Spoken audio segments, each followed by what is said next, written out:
Welcome. এই ভিডিওতে আমরা ইলেকট্রিক্যাল পাওয়ার সাপ্লাই সিস্টেম সম্পর্কে আলোচনা করব। ইলেকট্রিক্যাল পাওয়ার বলতে আমরা দুরকম পাওয়ারকে বুঝে থাকি, একটা হচ্ছে ডাইরেক্ট কারেন্ট পাওয়ার আর একটা হচ্ছে অল্টারনেটিং কারেন্ট পাওয়ার। তো ডাইরেক্ট কারেন্ট পাওয়ার বলতে হচ্ছে আমরা সেই পাওয়ারকে বুঝবো যে রকম পাওয়ার সাপ্লাইয়ের ক্ষেত্রে যে ভোল্টেজ পাওয়ার সাপ্লাই সেটা টাইমের সাথে সাথে পোলারিটি চেঞ্জ করছে না। যেরকম এখানে আমরা একটা গ্রাফিক্যালি দেখিয়েছি, দেখো এখানে ওয়াই অ্যাক্সিস বরাবর আমরা ভোল্টেজ এবং এক্স অ্যাক্সিস বরাবর টাইমকে শো করেছি। তো এখানে দেখো যে ভোল্টেজ, সেই ভোল্টেজ কিন্তু টাইমের সাথে সাথে এর পোলারিটির কোনো পরিবর্তন হয়নি, মানে ভোল্টেজটা অলওয়েজ পজিটিভই আছে, কখনো এটা নেগেটিভের দিকে যায়নি। তাহলে এরকম যে পাওয়ার সাপ্লাই একে আমরা বলবো ডাইরেক্ট কারেন্ট পাওয়ার সাপ্লাই। আর এখানে দেখো নিচে আরেকটা পাওয়ার সাপ্লাইয়ের গ্রাফ আমরা দেখিয়েছি, যেখানে আমরা ওয়াই অ্যাক্সিস বরাবর ভোল্টেজ, এক্স অ্যাক্সিস বরাবর টাইম দেখিয়েছি। এবং এখানে যে ভোল্টেজ, সেই ভোল্টেজটা লক্ষ্য করো, একবার একটা হাফ সাইকেলে এটা পজিটিভ আছে, পরবর্তী হাফ সাইকেলে আবার নেগেটিভ, তার পরবর্তী হাফ সাইকেলে আবার পজিটিভ। এর মানে এই ভোল্টেজের পোলারিটিটা টাইমের সাথে সাথে পরিবর্তিত হয়েছে। তাহলে এই ধরনের পাওয়ার সাপ্লাইকে আমরা অল্টারনেটিং কারেন্ট অথবা এসি পাওয়ার বলে ডিনোট করব। এখন আমাদের যে ডে টু ডে লাইফ, সেখানে আমরা জেনারেলি এই অল্টারনেটিং কারেন্ট যে পাওয়ার সাপ্লাই সেটাই জেনারেলি ইউজ করি। এবং বর্তমানে যে জেনারেশন ইউনিট, যেখানে পাওয়ার জেনারেশন করা হয়, সেখানেও এই জেনারেশনটা করা হয় অল্টারনেটিং কারেন্টেই। এবং তারপরে সেই জেনারেশনের পরে সেই পাওয়ারকে ট্রান্সমিশন করে বিভিন্ন সুইচিং স্টেশনে নিয়ে যাওয়া এবং সেখান থেকে ফার্দার ডিস্ট্রিবিউশন করে কনজিউমারের ঘরে ঘরে পৌঁছে দেওয়া, সমস্ত প্রসেসটাই হচ্ছে অল্টারনেটিং কারেন্টের ক্ষেত্রেই হয়। তো আমরা বিশেষ করে এখানে অল্টারনেটিং কারেন্টের ক্ষেত্রে যে টিপিক্যাল যে ব্লক ডায়াগ্রাম সেই সম্পর্কে আলোচনা করব। তো এখানে একটা block diagram for typical alternating current power supply আমরা শো করেছি। এর মধ্যে কি কি পার্টস থাকছে একবার দেখে নেওয়া যাক। প্রথমে থাকছে একটা পাওয়ার স্টেশন। এখানে যে সার্কেল, তার মধ্যে আমরা পাওয়ার স্টেশন দেখিয়েছি। পাওয়ার স্টেশন হচ্ছে সেই প্লেস যেখানে পাওয়ার জেনারেশন করা হয়। পাওয়ার জেনারেশনটা অল্টারনেটিং কারেন্ট জেনারেশন করা হয় এবং সেই পারপাসে পাওয়ার স্টেশনে থাকে অল্টারনেটর। এবং এই যে পাওয়ার স্টেশনে যে জেনারেশন হয় পাওয়ারের, সেই জেনারেশনের ভোল্টেজটা, এগুলো 6.6 কেভি, 11 কেভি, 15 কেভি, এরকম বিভিন্ন লেভেলের জেনারেশন হতে পারে। আমরা যে ব্লক ডায়াগ্রামটা ড্র করেছি সেখানে আমরা ধরে নিচ্ছি যে জেনারেশন অ্যাট 11 কেভি, মানে পাওয়ার স্টেশনে যে অল্টারনেটর আছে সেটা 11 কেভিতে পাওয়ার জেনারেট করেছে। এবার এই যে পাওয়ারটা জেনারেট হলো পাওয়ার স্টেশনে, সেইটা চলে গেল একটা স্টেপ আপ ট্রান্সফরমারের ইনপুটে। এটা একটা স্টেপ আপ ট্রান্সফরমারের সিম্বল। তো এই স্টেপ আপ ট্রান্সফরমারের বৈশিষ্ট্য হচ্ছে এর ইনপুটে আমরা কম ভোল্টেজ দেব, আউটপুট থেকে বেশি ভোল্টেজ পাবো। এবং এই যে স্টেপ আপ ট্রান্সফরমার, এর ভোল্টেজ লেভেল হচ্ছে 11 কেভি বাই 132 কেভি। এই 11 কেভি আর বাই 132 কেভি, এই কথাটার অর্থ কি? এই কথার অর্থ হচ্ছে এর ইনপুট সাইডে 11 কেভি ঢুকছে এবং আউটপুট সাইড থেকে 132 কেভি বার হচ্ছে। তো এই যে ট্রান্সফরমার, স্টেপ আপ ট্রান্সফরমার, এটাও কিন্তু জেনারেটিং স্টেশনের পার্টেই থাকে। মানে এই যে পাওয়ার স্টেশন যেখানে আমার জেনারেশনটা হচ্ছে থ্রু অল্টারনেটর, সেখান থেকে আপ টু এই স্টেপ আপ ট্রান্সফরমার পর্যন্ত এই অংশটুকু আমরা জেনারেশন পার্টের মধ্যে কনসিডার করব। এবার এই স্টেপ আপ ট্রান্সফরমারে আউটপুট সাইডে ভোল্টেজ হয়ে গেল 132 কেভি। এই 132 কেভি ভোল্টেজ, এটাকে ট্রান্সমিশন লাইনের মাধ্যমে নিয়ে যাওয়া হয় একটা সুইচিং স্টেশনে। এবং এই সুইচিং স্টেশনে থাকে স্টেপ ডাউন ট্রান্সফরমার। দেখো এখানে আমরা একটা স্টেপ ডাউন ট্রান্সফরমার এটাকে দেখিয়েছি। স্টেপ ডাউন ট্রান্সফরমারের বৈশিষ্ট্য হলো এর ইনপুট সাইডে বেশি ভোল্টেজ ঢোকে, আউটপুট সাইডে কম ভোল্টেজ নির্গত হয়। এখানে যে স্টেপ ডাউন ট্রান্সফরমার ইউজ করা হয়েছে তার ভোল্টেজ লেভেলটি হলো 132 কেভি বাই 33 কেভি। এর মানে হলো এর ইনপুট সাইডে 132 কেভি ঢুকেছে, আউটপুট সাইড থেকে 33 কেভি নির্গত হয়েছে।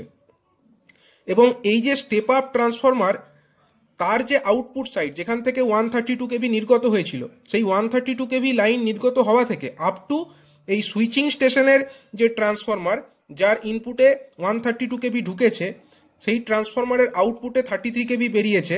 তো এই স্টেপ আপ ট্রান্সফরমারের আউটপুট থেকে শুরু করে এই স্টেপ ডাউন ট্রান্সফরমার যেটা আছে সুইচিং স্টেশনে, সেই পর্যন্ত হচ্ছে ট্রান্সমিশনের পার্ট। এবার এই স্টেপ ডাউন ট্রান্সফরমার সেখান থেকে নির্গত হলো কত? 33 কেভি। এই 33 কেভি নিয়ে গিয়ে ফার্দারলি ডিস্ট্রিবিউটেড হবে। তো এই 33 কেভি লেভেল থেকে শুরু করে একদম লো ভোল্টেজ পর্যন্ত সেই পার্টটা হচ্ছে ডিস্ট্রিবিউশনের পার্ট। তো আমরা জেনারেলি এই 33 কেভি ভোল্টেজ লেভেল পর্যন্ত ভোল্টেজকে বলবো ডিস্ট্রিবিউশন ভোল্টেজ, এবং 33 কেভি ভোল্টেজের থেকে যদি উপরে হয়, যেরকম এখানে 132 কেভি আছে, সেই ভোল্টেজকে আমরা ট্রান্সমিশন লেভেল ভোল্টেজ বলবো। এবার এখানে যে 33 কেভি নির্গত হয়েছে সুইচিং স্টেশনে থাকা স্টেপ ডাউন ট্রান্সফরমার থেকে, সেই 33 কেভি বিভিন্ন লোড সেন্টারে চলে যায়। লোড সেন্টার হচ্ছে সেই সমস্ত প্লেস যেখান থেকে পাওয়ারটা ডিস্ট্রিবিউটেড হবে। তো এটা বিভিন্ন লোড সেন্টারে তো চলে যাচ্ছেই, তার সাথে সাথে কিছু কিছু বড় বড় ফ্যাক্টরি থাকে যেগুলোকে আমরা বলছি বাল্ক কনজিউমার্স। এই বড় বড় ফ্যাক্টরিগুলো ডাইরেক্ট 33 কেভি ভোল্টেজ তাদের যে সাবস্টেশন সেখানে নেয়। তো এই যে 33 কেভি ভোল্টেজ নির্গত হলো সুইচিং স্টেশন থেকে, কিছু কিছু লাইন ডাইরেক্টলি চলে যাচ্ছে বাল্ক কনজিউমারের কাছে, এবং 33 কেভিতে তারা ডাইরেক্ট পাওয়ারটা নিচ্ছে। এবার এই যে ধরনের ডিস্ট্রিবিউশন, ডাইরেক্ট বাল্ক কনজিউমাররা 33 কেভি পাওয়ার নিচ্ছে, একে বলা হচ্ছে প্রাইমারি ডিস্ট্রিবিউশন। আবার কিছু কিছু 33 কেভি লাইন সেগুলো চলে যাচ্ছে 33 কেভি বাই 11 কেভি সাবস্টেশনে। সেই 33/11 কেভি সাবস্টেশনে থাকে স্টেপ ডাউন ট্রান্সফরমার, এবং এই যে স্টেপ ডাউন ট্রান্সফরমার, এদেরও ইনপুট সাইডে বেশি ভোল্টেজ ঢোকে, আউটপুট সাইডে কম ভোল্টেজ বার হয়। তো এখানে একটা এরকম স্টেপ ডাউন ট্রান্সফরমার দেখানো হয়েছে, যার ইনপুট সাইডে দেখো 33 কেভি ভোল্টেজ ঢুকেছে এবং আউটপুট সাইডে 11 কেভি ভোল্টেজ নির্গত হয়েছে। এখানে একটা ডিস্ট্রিবিউশন এখানে আমরা একটা 33/11 কেভি সাবস্টেশন শো করেছি। ফার্দার এইখানে যে লোড সেন্টারের লাইনগুলো দেখানো হয়েছে, এই প্রত্যেকটা লোড সেন্টারেই এরকম 33/11 কেভি সাবস্টেশন থাকবে। আমরা ওগুলোকে আর শো করিনি, আমরা একটা মাত্র লাইনকে কনসিডার করে তাতে কীরকমভাবে স্টেপ ডাউন হচ্ছে সেটাকে এখানে শো করছি। তো এইখানে দেখো 33/11 কেভি সাবস্টেশনে থাকা যে স্টেপ ডাউন ট্রান্সফরমার, সেখানে ইনপুট সাইডে ঢুকলো কত, এখানে 33 কেভি ঢুকলো এবং বার হলো 11 কেভি। এবার এই যে 11 কেভি বার হলো, অনেক বাল্ক কনজিউমার এরকম থাকে বা বড় বড় ফ্যাক্টরি এরকম থাকে যারা ডাইরেক্টলি এই 11 কেভি ভোল্টেজে পাওয়ার নিয়ে নেয়। তো এখানে এরকম একটা বাল্ক কনজিউমার দেখানো হয়েছে যেটা ডাইরেক্টলি 11 কেভিতে পাওয়ার নিয়েছে। এদিকেও আমরা একটা বাল্ক কনজিউমার দেখিয়েছি যেটা ডাইরেক্ট এই 11 কেভিতেই পাওয়ারটা নিয়েছে। তো এই ধরনের যে ডিস্ট্রিবিউশন হচ্ছে, পাওয়ার ডিস্ট্রিবিউশন ডাইরেক্টলি কোনো কনজিউমারকে করা হচ্ছে, এটাও কত কেভিতে হচ্ছে, 11 কেভি। তো এটাকেও আমরা প্রাইমারি ডিস্ট্রিবিউশন হিসাবে ট্রিট করব। এবার এইখানে দেখো একটা 11 কেভি লাইনকে আমরা এখান পর্যন্ত এনেছি। এই যে 11 কেভি লাইন, এই 11 কেভিকে আমরা ফার্দারলি স্টেপ ডাউন করব, এবং স্টেপ ডাউন করে ডোমেস্টিক যে কনজিউমার তাদেরকে পাওয়ার দেওয়ার সিস্টেমটা এখানে দেখব। তো এই যে 11 কেভি লাইন, এখানে এটা চলে এলো কোথায়, দেখো এখানে আরও অনেকগুলো আমরা ট্রান্সফরমারের সিম্বল দিয়েছি। এই যে সমস্ত ট্রান্সফরমার যেগুলো আমরা এখানে সিম্বলিক্যালি রিপ্রেজেন্ট করেছি, এগুলো হচ্ছে সবই ডিস্ট্রিবিউশন ট্রান্সফরমার, এবং এই ডিস্ট্রিবিউশন ট্রান্সফরমারের ভোল্টেজ লেভেল হচ্ছে 11 কেভি বাই 433 ভোল্ট। এর মানে এই ডিস্ট্রিবিউশন ট্রান্সফরমারগুলো হচ্ছে সবই স্টেপ ডাউন টাইপ ট্রান্সফরমার, মানে এদের ইনপুট সাইডে বেশি ভোল্টেজ ঢুকবে, আউটপুট সাইডে লো ভোল্টেজ বা কম ভোল্টেজ নির্গত হবে। তো এখানে যে ডিস্ট্রিবিউশন ট্রান্সফরমারগুলো আছে তার ইনপুট সাইডে ঢুকছে 11 কেভি ভোল্টেজ এবং আউটপুট থেকে নির্গত হচ্ছে 433 ভোল্ট, এবং এই যে 433 ভোল্ট নির্গত হচ্ছে এটা হচ্ছে 3 ফেজের ক্ষেত্রে। আমরা এই যে ডিস্ট্রিবিউশন ট্রান্সফরমার, এগুলোকে আমরা জেনারেলি বিভিন্ন রাস্তার ধারে যে পোল মাউন্টেড ট্রান্সফরমারগুলো দেখি, বা পোলের ওপরে ইলেকট্রিক পোলের ওপরে মাউন্ট করে রাখা আছে যে ট্রান্সফরমারগুলো, সেগুলোকেই আমরা ডিস্ট্রিবিউশন ট্রান্সফরমার বলি। সো ডিস্ট্রিবিউশন ট্রান্সফরমারের আউটপুট সাইডে কত ভোল্টেজ থাকছে, 433 ভোল্ট, এবং এটা হচ্ছে 3 ফেজ ভোল্টেজ। 3 ফেজ ভোল্টেজের ডিটেলস আমরা এই পরে আলোচনা করব। তো এটা হচ্ছে 3 ফেজ ভোল্টেজ হলে 433 ভোল্ট হবে। এবার কিছু কিছু ইন্ডাস্ট্রিয়াল বা এগ্রিকালচারাল পাম্প থাকে যারা ডাইরেক্টলি এই 433 ভোল্টেজ 3 ফেজে ডাইরেক্ট নিয়ে নেয়। সেরকম আমরা এখানে কিছু শো করেছি 3 phase industrial or agricultural pump যারা ডাইরেক্টলি 3 ফেজ পাওয়ার নেয়। কিন্তু ডোমেস্টিকে জেনারেলি বা ঘরে ঘরে যে পাওয়ার আমরা নিই সেটা জেনারেলি হচ্ছে সিঙ্গেল ফেজ পাওয়ার। তো সিঙ্গেল ফেজ পাওয়ার মানে এখানে আমরা 3 ফেজ সিস্টেমে 433 ভোল্ট পাচ্ছি, সিঙ্গেল ফেজ সিস্টেমে আমরা 240 ভোল্ট পাবো। তো সেই যে সিঙ্গেল ফেজ পাওয়ার সেটাকে আমরা এখানে শো করেছি, এবং সেই সিঙ্গেল ফেজ পাওয়ার কি হয়, আমাদের যে হাউস হোল্ড বা ঘরের মধ্যে যে আমাদের পাওয়ার সাপ্লাইটা আসে আমরা লক্ষ্য করতে পারি, সেটা প্রথমে এসে ঢোকে হচ্ছে ঘরের মধ্যে থাকা যে একটা মিটার সেখানে। তো এটা হচ্ছে সেই কনজিউমার সার্ভিস মিটার, যেখানে এসে প্রথমে সিঙ্গেল ফেজ 240 ভোল্ট পাওয়ারটা ঢুকছে, এবং তারপরে সেই পাওয়ারটা কি হচ্ছে, সেটা হচ্ছে কনজিউমারের যে বিভিন্ন ওয়্যারিং মানে লাইট, ফ্যান, পাওয়ার লোড ইত্যাদিতে, পাওয়ার লোড মানে হচ্ছে ফ্রিজ অথবা এসি ইত্যাদিতে ডিস্ট্রিবিউটেড হয়ে যাচ্ছে। তো এইভাবে আমরা যে পার্টটা পাচ্ছি, এই 33 কেভি ভোল্টেজ যে সুইচিং স্টেশন থেকে নির্গত হলো, সেই 33 কেভি লাইন থেকে শুরু করে একদম শেষ পর্যন্ত মানে কনজিউমারের ঘরে যে পাওয়ার, কনজিউমারের ঘরে থাকা যে সার্ভিস মিটার, এই পর্যন্ত যে অংশ, এই পর্যন্ত অংশটাকে আমরা as a part of power distribution consider করব। এবং পাওয়ার ডিস্ট্রিবিউশনের মধ্যে প্রাইমারি ডিস্ট্রিবিউশন এবং সেকেন্ডারি ডিস্ট্রিবিউশন দুটো পার্ট থাকছে। তো এখানে যে বাল্ক কনজিউমারগুলো যেগুলো 33 কেভি অথবা 11 কেভিতে পাওয়ার নিয়েছে, এই ডিস্ট্রিবিউশনগুলোকে আমরা বলেছি প্রাইমারি ডিস্ট্রিবিউশন। অন্যদিকে এই যে ডোমেস্টিক যে পাওয়ারটা নিচ্ছে, যেটা হচ্ছে সিঙ্গেল ফেজ এবং 240 ভোল্টেজ পাওয়ারটা নিচ্ছে, অথবা যে ইন্ডাস্ট্রিয়াল 3 ফেজ অথবা এগ্রিকালচারাল পাম্প যারা 3 ফেজ 433 ভোল্টে পাওয়ারটা নিচ্ছে, এই ধরনের কানেকশনগুলোকে বা এই ধরনের ডিস্ট্রিবিউশনগুলোকে আমরা বলবো সেকেন্ডারি ডিস্ট্রিবিউশন।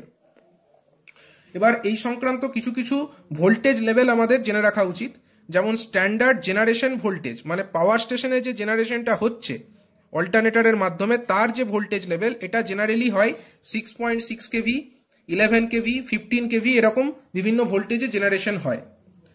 ট্রান্সমিশন ভোল্টেজ মানে এই জেনারেটিং স্টেশনে থাকা যে স্টেপ আপ ট্রান্সফরমার, তার আউটপুট থেকে যে ভোল্টেজ নির্গত হয়, সেই ট্রান্সমিশনের ভোল্টেজ আমরা এখানে 132 কেভি ভোল্টেজ দেখিয়েছি, তবে এই ট্রান্সমিশনের voltage 66 KV, 132 KV, 220 KV, 400 KV ইত্যাদি বিভিন্ন রকমের হতে পারে। তো জেনারেলি 33 কেভি ভোল্টেজের থেকে উপরে যে কোনো ভোল্টেজ লেভেলকে আমরা ট্রান্সমিশন ভোল্টেজ হিসাবে কনসিডার করি, এবং 33 কেভি ভোল্টেজের ওপরে যে ভোল্টেজের ট্রান্সমিশনটা হয় সেটা হচ্ছে 66 কেভি। প্রত্যেকটা ভোল্টেজ লেভেলে কিন্তু ট্রান্সমিশন হয় এরকম নয়, মানে আমরা 33 কেভি ভোল্টেজের 33 কেভি ভোল্টেজের থেকে উপরে গেলে ট্রান্সমিশন বলছি তাকে, তার মানে এই নয় যে আমরা 35 অথবা 40 কেভির ট্রান্সমিশন লাইন দেখতে পাবো। এগুলোর কতগুলো সুনির্দিষ্ট ভোল্টেজ লেভেল আছে, এবং সেই সুনির্দিষ্ট ভোল্টেজ লেভেল অনুযায়ী এরকম ট্রান্সমিশন ভোল্টেজের লেভেল বা ডিস্ট্রিবিউশন ভোল্টেজের লেভেলগুলো মানা হয়। তো সেরকমই কিছু কিছু ট্রান্সমিশন লেভেলের যে স্ট্যান্ডার্ড ভোল্টেজ লেভেল, সেগুলো হচ্ছে 66 কেভি, 132 কেভি, 220 কেভি, 400 কেভি, এছাড়াও 765 কেভি, বিভিন্ন রকমের ভোল্টেজ হয়। আর ডিস্ট্রিবিউশন ভোল্টেজ কাকে বলে, এর মধ্যে দেখো প্রাইমারি ডিস্ট্রিবিউশন বলে হচ্ছে 6.6 কেভি, 11 কেভি, 33 কেভি, এই ভোল্টেজ লেভেলের ডিস্ট্রিবিউশনগুলো হচ্ছে, তাকে বলা হচ্ছে প্রাইমারি ডিস্ট্রিবিউশন। তো এখানে আমরা 33 কেভি, 11 কেভি এই দুটো লেভেলে যে বাল্ক কনজিউমার তাদেরকে এখানে শো করতে পেরেছি।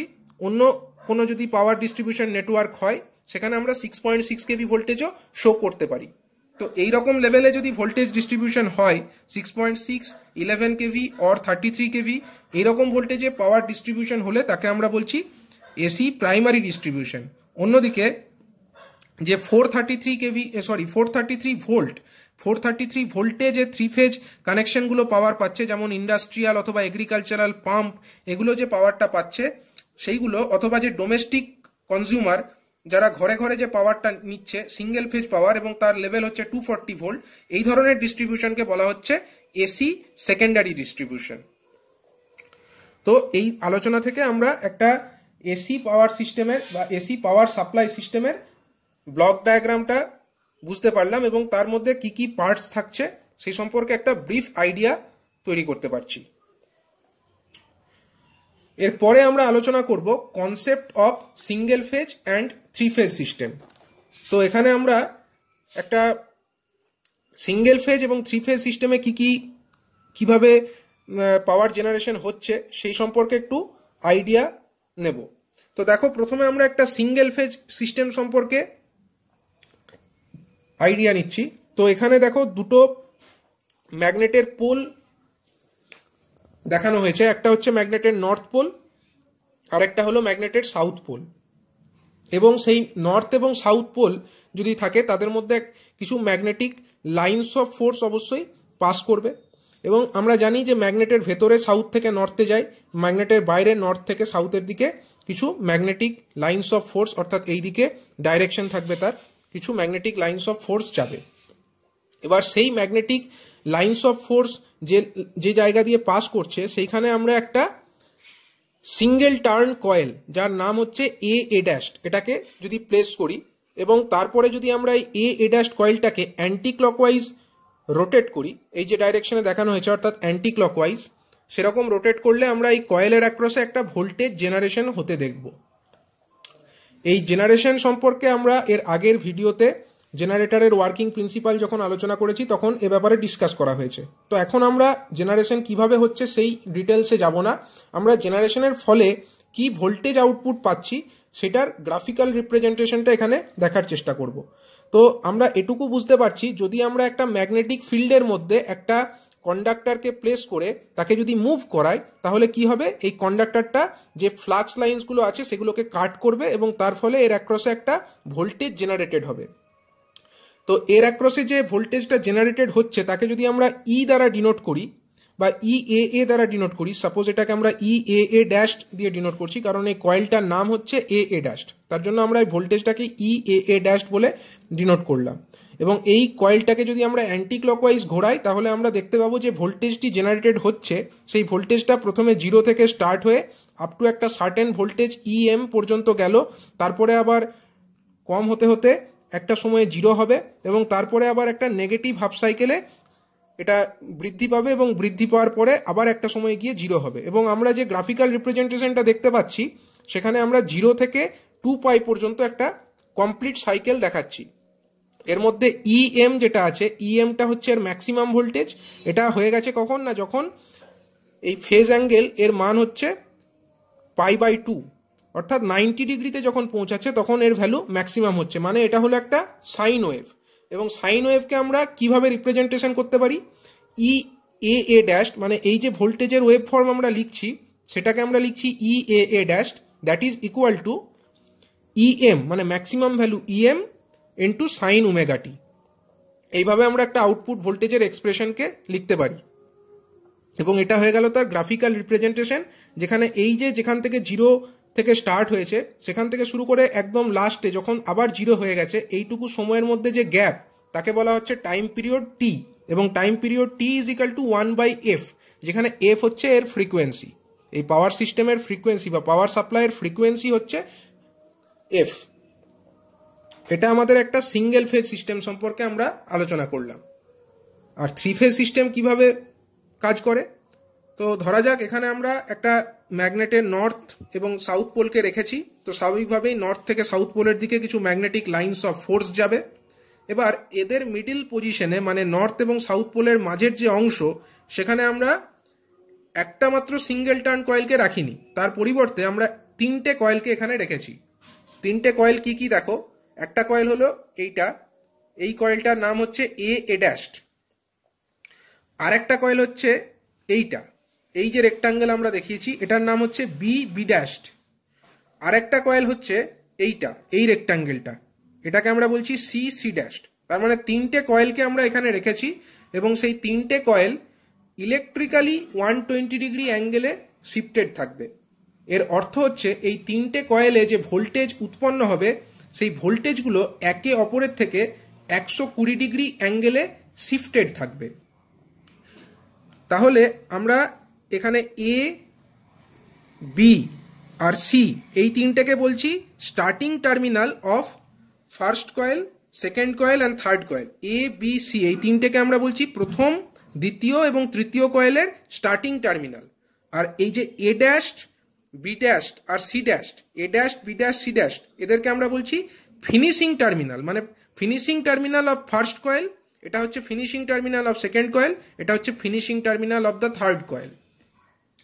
তাহলে এই যে সিস্টেম অফ কয়েলস, 3টে কয়েলকে যদি আমরা এখন অ্যান্টি ক্লকওয়াইজ অর্থাৎ এই দিকে রোটেট করি, মানে ঘড়ির কাঁটার বিপরীত দিকে যদি রোটেট করি, তাহলে দেখা যাবে এই 3টে কয়েলে যে ভোল্টেজ উৎপন্ন হয়েছে তিনটে কয়েলের উৎপন্ন ভোল্টেজগুলো একে অন্যের থেকে 120 ডিগ্রি ফেজ অ্যাঙ্গেলে ইলেকট্রিক্যাল ফেজ অ্যাঙ্গেলে শিফটেড থাকবে।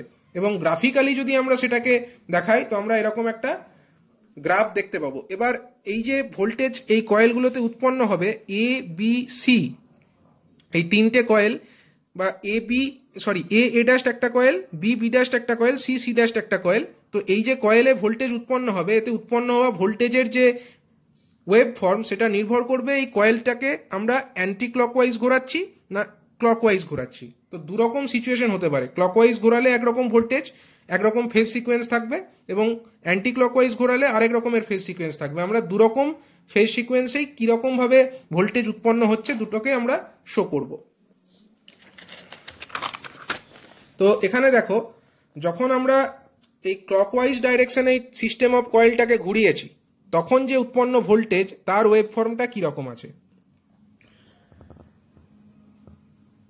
আমার এখানে তিনটে কয়েল আছে, আমরা যদি ফেজ সিকোয়েন্সটা বলি R Y B, red yellow blue, এই সিকোয়েন্সে যদি থাকে এটা কখন হবে, যদি আমরা ক্লকওয়াইজে ঘোরাই। আমরা যদি আর্মেচার মানে ওখানে এক্ষেত্রে আমার যে কয়েলটা সেটাকে যদি আমরা আর্মেচার হিসাবে কনসিডার করি, সেটাকে যদি আমরা ক্লকওয়াইজ ডাইরেকশনে ঘোরাই তখন যে ফেজ সিকোয়েন্সটা উৎপন্ন হবে সেটা হচ্ছে রেড ইয়েলো ব্লু আর ওয়াই বি। এবং দেখো এখানে ছবিটা দেখে নাও, আমরা এখানে 0 ডিগ্রি থেকে 360 ডিগ্রি পর্যন্ত দেখিয়েছি। মানে 0 থেকে 360 ডিগ্রি মানে কত, এটা হচ্ছে একটা ফুল সাইকেল।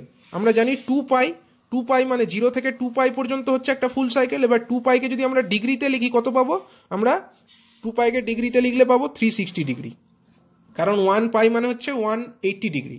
এবার এই যে 0 থেকে 360 ডিগ্রি পর্যন্ত অ্যাঙ্গেল, সেটাকে আমরা 30 ডিগ্রি অন্তর অন্তর কতগুলো পজিশন দেখে নিয়েছি, মার্ক করে নিয়েছি। এটা ধরো এখান থেকে এইটুকু 30, 30 থেকে 60, 60 থেকে 90 ডিগ্রি, 90 থেকে 120 ডিগ্রি, 120 থেকে 150 ডিগ্রি, 150 থেকে 180 ডিগ্রি। এবার 180 ডিগ্রি থেকে 210 degree, 210 plus 30 240 degree, 240 plus 30 270 degree, 270 plus 30 300 degree, 300 plus 30 330 degree, 330 plus 30 360। এইভাবে আমরা টোটাল 360 ডিগ্রিকে 30 ডিগ্রি অন্তর অন্তর 12টা ডিভিশনে ভাগ করে নিয়েছি। এবার কোনো একটা ওয়েভ ফর্ম আমরা স্টার্ট করছি, সাপোজ আমরা 0 থেকে স্টার্ট করছি, 0 থেকে রেড ফেজের ওয়েভ ফর্মটাকে স্টার্ট করলাম। এবার এটা যখন ম্যাক্সিমামে পৌঁছাবে, এটা হচ্ছে একটা সাইন ওয়েভ, সাইন ওয়েভ যদি 0 থেকে স্টার্ট হয় এটা ম্যাক্সিমামে পৌঁছাবে 90 ডিগ্রিতে। তো আমরা সেটাই করেছি, দেখো রেড ফেজের যে ওয়েভ ফর্ম 0 থেকে স্টার্ট হয়েছে, 90 ডিগ্রিতে এটা ম্যাক্সিমামে পৌঁছেছে। আবার 90 ডিগ্রিতে ম্যাক্সিমামে পৌঁছানোর পরে যখন আবার 180 ডিগ্রিতে পৌঁছাবে, সাইনের ভ্যালু আবার 0 হয়ে যাবে। তো এখানে আবার 0 হয়ে গেল।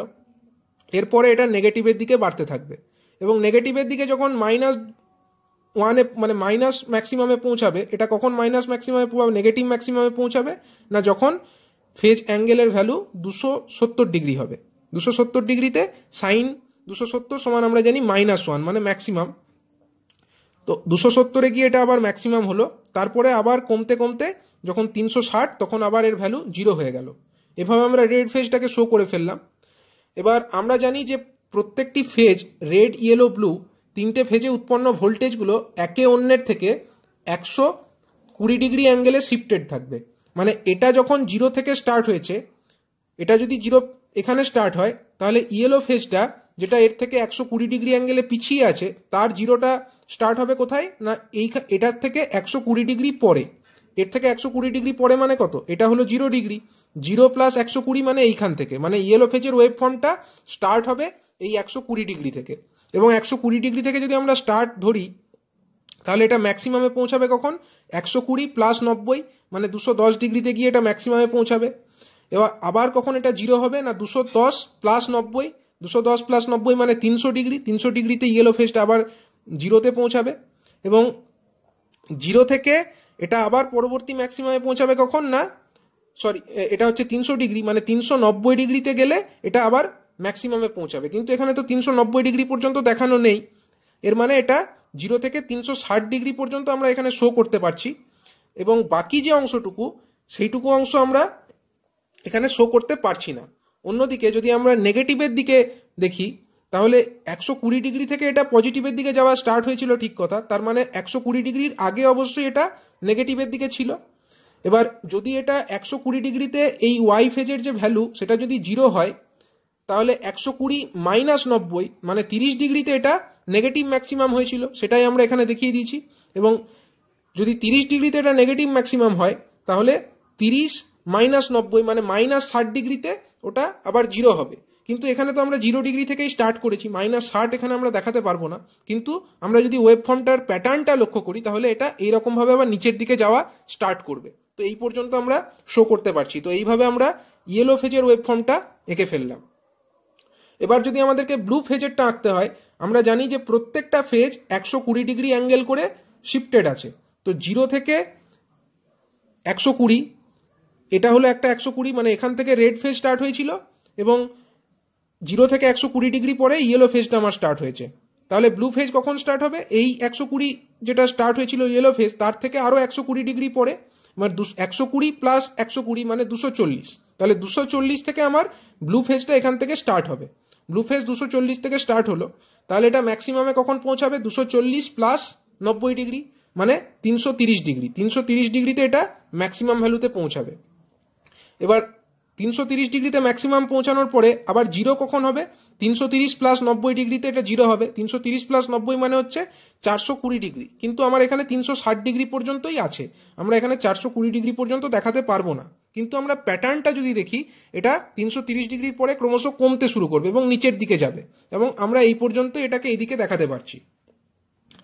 অন্যদিকে যদি আমরা 240 ডিগ্রির আগের অংশটা কনসিডার করি, তাহলে আমরা তো এখানেও একটা নেগেটিভের দিকে ওয়াইয়ের পার্ট পাবো, সরি বি ফেজের পার্ট পাবো। সেটা কত না, 240-এ এটা 0 থেকে স্টার্ট হয়েছে, মানে নেগেটিভ ম্যাক্সিমাম কখন হবে? 240 মাইনাস 90। 240 মাইনাস 90 মানে হচ্ছে 150 ডিগ্রি। তার মানে 150 ডিগ্রিতে এটা নেগেটিভ ম্যাক্সিমামে গেছে। তো আমরা সেই অনুযায়ী এটাকে নেগেটিভ ম্যাক্সিমামে নিয়ে গেলাম 150 ডিগ্রিতে। আবার 150 ডিগ্রিতে যদি নেগেটিভ ম্যাক্সিমাম হয়, ওইদিকে 0 কখন গেছে না 150 ডিগ্রি মাইনাস 90 মানে 60 ডিগ্রিতে এটা আবার 0 হয়েছে। তো এখান থেকে এইটুকু অংশ আমরা এঁকে ফেললাম, 60 ডিগ্রিতে এটা 0 হয়ে গেল। আবার 60 ডিগ্রির পরে এটা নিশ্চয়ই উপরের দিকেই ছিল, তার আগে 60 ডিগ্রির যে আগের অংশ সেই অংশে নিশ্চয়ই এটা উপরের দিকে ছিল, কারণ এখানে এটা নেগেটিভ হাফ সাইকেল, তাহলে এদিকটা নিশ্চয়ই পজিটিভ ছিল। এবার যদি 60 ডিগ্রিতে এটা 0 হয়, পজিটিভ ম্যাক্সিমাম এদিকে কখন ছিল না 60 মাইনাস 90 মানে মাইনাস 30 ডিগ্রিতে। কিন্তু মাইনাস 30 ডিগ্রি আমরা এই গ্রাফে শো করতে পারছি না, আমাদের এখানে 0 ডিগ্রি পর্যন্তই আছে। তার মানে এখানে যদি মাইনাস 30 থাকতো, তাহলে মাইনাস 30 এটা ম্যাক্সিমাম হতো এবং আমরা এরকম এটাকে ড্র করতাম। কিন্তু যেহেতু এখানে মাইনাস 30 নেই, তাহলে আমরা প্যাটার্নটা দেখতে পাবো। প্যাটার্ন অনুযায়ী এটা 0 ডিগ্রি থেকে 60 ডিগ্রির মধ্যে এইভাবে এটা ভ্যারি করছে। তো এইভাবে আমরা রেড, ইয়েলো, ব্লু এই তিনটে ফেজের ওয়েভ ফর্মটা পেয়ে যাচ্ছি। এবং যদি আমার এই যে আর্মেচার সেটা যদি ক্লকওয়াইজ ডাইরেকশনে ঘোরে, তখন আমার ফেজ সিকোয়েন্সটা এরকম হচ্ছে, প্রথমে রেড, তারপরে ইয়েলো, তারপরে ব্লু। এবং যদি এই সিস্টেম অফ কয়েল যেটা বা যেটাকে আমরা আর্মেচার বলতে পারি, সেই আর্মেচারটা যদি অ্যান্টি ক্লকওয়াইজ ডাইরেকশনে ঘোরে, তখনও এরকম সিমিলার পিকচার আমরা এখানে ড্র করব, গ্রাফ আমরা এখানে সিমিলারলি ড্র করব। কিন্তু শুধু তখন আমার সিকোয়েন্সটা এরকম হয়ে যাবে, প্রথমে রেড ফেজ, তারপরের ফেজটা হয়ে যাবে ব্লু এবং তারপরের ফেজটা হয়ে যাবে ইয়েলো। তার জন্য আমরা ফেজ সিকোয়েন্সটা বলবো আর বি ওয়াই। আর প্রথমে যখন আমার রেডের পরে ইয়েলো ছিল এবং তারপরে ব্লু ছিল, তখন আমরা ফেজ সিকোয়েন্সটা বলছিলাম আর ওয়াই বি। এবার যদি আমরা এটাকে ইকুয়েশন অনুযায়ী লিখি, তো দেখো রেড ফেজের যে ওয়েভ ফর্ম আমরা খালি এই আর ওয়াই বি সিকোয়েন্সের জন্য এখানে লিখেছি। আর ওয়াই বি সিকোয়েন্সের জন্য যদি আমরা লিখি, মানে যখন এটা ক্লকওয়াইজ ঘুরেছে তখনকার জন্য যদি লিখি, তাহলে আমরা কি পাচ্ছি না রেড ফেজের যে ওয়েভ ফর্ম এটা স্টার্ট হয়েছে কোথা থেকে না 0 ডিগ্রি থেকে। 0 ডিগ্রি থেকে যদি কোনো সাইন ওয়েভ স্টার্ট হয়, তার ইকুয়েশন কি হবে? ইএম সাইন ওমেগাটি, যেখানে ইএমটা হচ্ছে এর maximum value, EM sine omega t. সেটাই আমরা লিখেছি ই এ এ ড্যাশ, মানে রেড ফেজের যে ভোল্টেজ সেটা হচ্ছে ইএম সাইন ওমেগাটি। আর ইয়েলো ফেজের ভোল্টেজটা আমরা কি লিখবো? ইয়েলো ফেজের ক্ষেত্রে এটা 0 থেকে স্টার্ট হয়েছে কখন? এটা রেড ফেজটা 0 থেকে স্টার্ট হয়েছিল 0 ডিগ্রি থেকে, কিন্তু ইয়েলো ফেজটা 0 থেকে স্টার্ট হয়েছে 120 ডিগ্রি থেকে। তার মানে আমরা লিখব EM sine omega, sorry EM sine omega t minus 120, কারণ এই রেড ফেজটা 0 ডিগ্রি থেকে স্টার্ট হয়েছিল, এটা 120 ডিগ্রি থেকে স্টার্ট হয়েছে। তার মানে ইয়েলো ফেজের যে ওয়েভ ফর্ম সেটা রেড ফেজের ওয়েভ ফর্মের থেকে 120 ডিগ্রি পিছিয়ে আছে। 120 ডিগ্রি যেহেতু পিছিয়ে আছে তার জন্য আমরা -120 ডিগ্রি এখানে লিখেছি।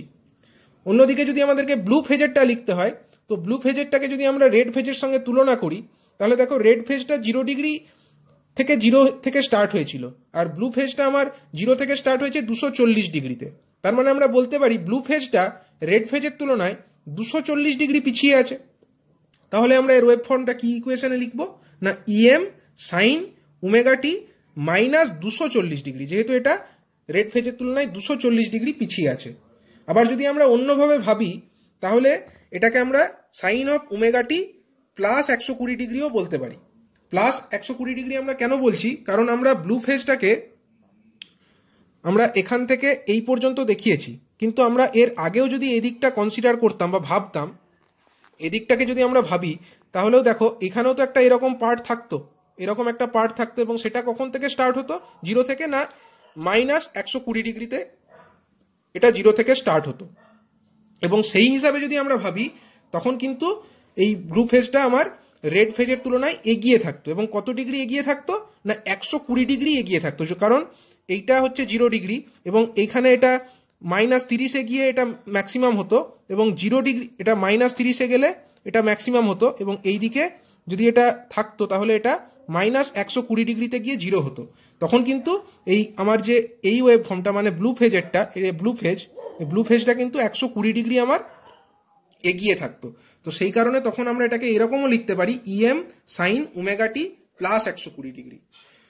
তো এইভাবে আমরা একটা সিঙ্গেল ফেজ এবং 3 ফেজের যে ওয়েভ ফর্ম সেই সম্পর্কে আইডিয়া ক্রিয়েট করতে পারলাম।